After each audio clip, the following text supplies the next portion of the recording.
kwento, lahat po, siya po ang nagmamalasakit kay Vice President Sara.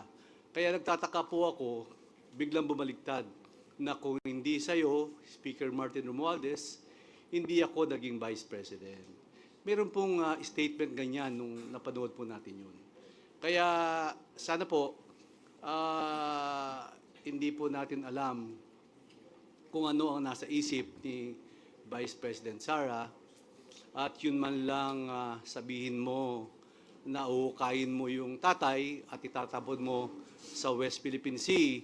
Ako po isang nasaktan bilang anak. Kung ako po si Senator Amy Marcos, sinabi sa tatay ko yon, palagay ko, hindi na po kami pwedeng magkita at mag-usap sa panahon na yon. Sasabihin ko, ibang klase na to, ibang usapan na to. So sana po walang ganyang usapan.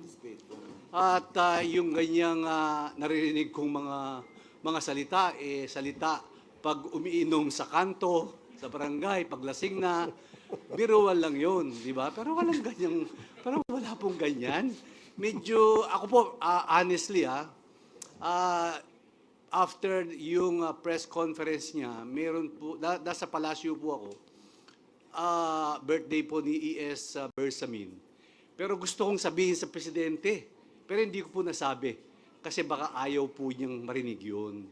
Pero deep inside in my heart, ako po talaga nasaktan doon sa sinabi niya. Because I'm also, anak po ako eh.